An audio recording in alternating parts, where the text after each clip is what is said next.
In this week's Torah portion, we learned that it is in our hands whether we see more good in the world or more bad in the world. Shalom, my friends. This is Akiva Gersh with Israel in 5, where we give you everything Israel in 5 minutes. Please like and subscribe. And if you have any questions, want to keep the conversation going, please do so below in the comments. In this week's Torah portion, which means re'eh, which means to see, to look, which we'll touch on very soon, we learn in the opening line that God tells us, right? Look, I place before you a blessing and a curse.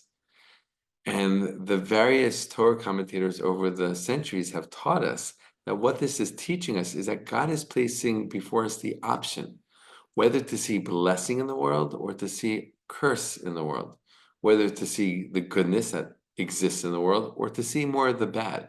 That how we see the world is really dependent on us, right? How we view things, what we think about things, how we think the world is going, how we think our lives are going, is really, really up to us.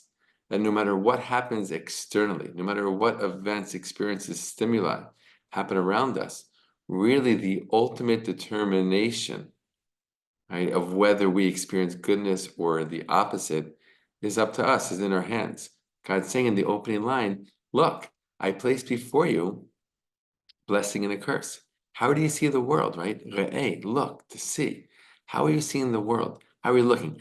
And it doesn't mean to be blind to the brokenness, to the pain, to the suffering, to things that are really bad. It doesn't mean to do that, right? We need to see those things so we understand what still needs to be fixed and who still needs to be helped in this world.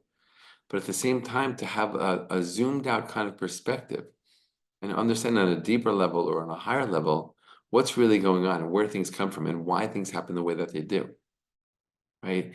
And not to get bogged down in all kinds of thoughts that are not serving us, that are keeping us down, that are causing us to be negative, right? We know negative thoughts have an impact on our lives, have an impact on our actions, right? Which directly affect our lives and as well as the world, the entire world, the world around us for sure, right? So really, in this opening line where we're learning that, how are you going to see the world?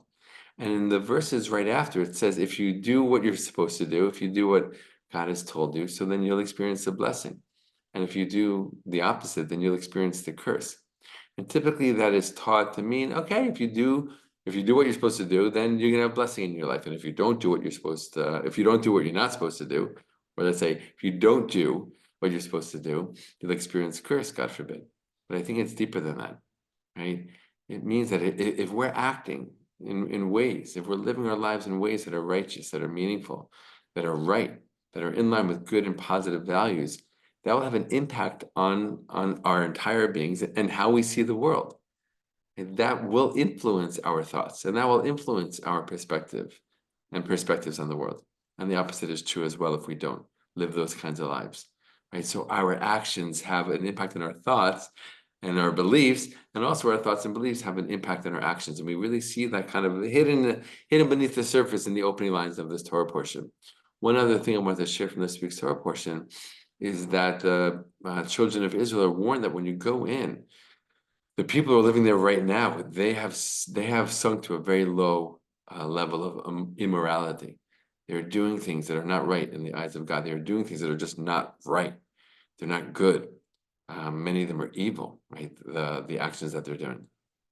And God wants the Israelites to come in to this holy land and elevate it, right? To be the inhabitants of the land in order to bring more holiness into the land, right? A holiness that is in line with the holiness that is inherent in the land itself.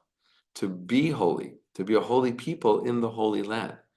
And so in the same Torah portion, in this week's Torah portion, we learn that God's saying all these different things that the Canaanites are doing in this land. Stay away from that. And I want you to build me a holy place, right? And a place where I choose. We know that that's going to be a temple in Jerusalem eventually after the tabernacle. Okay, after hundreds of years of the tabernacle being in different places, mostly in Shiloh or Shiloh, all right, which means in the same Torah portion, we're both seeing how God is highlighting the negative actions of the Canaanites, the low level of immorality that they have sunk to, and the heights that He expects and He hopes that the Israelites will reach and attain. right? Through living a holy life in the land, building the Mishkan, the tabernacle, and then the temple, and creating this holy place, this holy site, right, in this holy land, a complete elevation, a complete transformation. That's what God wants the Israelites to do, right? And that's a specific action through the building of the tabernacle and then later the temple in the specific land of Israel. But it's also a teaching for our lives, right? To transform our lives, to transform the places where we live, where we work, right? The environments that we go into, to bring some kind of elevation, to bring some kind of improvement in the state of these places, right? That's what we're here for. That's what we're meant to do, and that's what we could do, right? And hopefully we will, right? Through our positive actions, we can have a great impact, as we learned in the beginning verses of the Torah, on how we view life and how we experience life. And our actions, our positive actions, can also elevate the entire world. All the best and be well.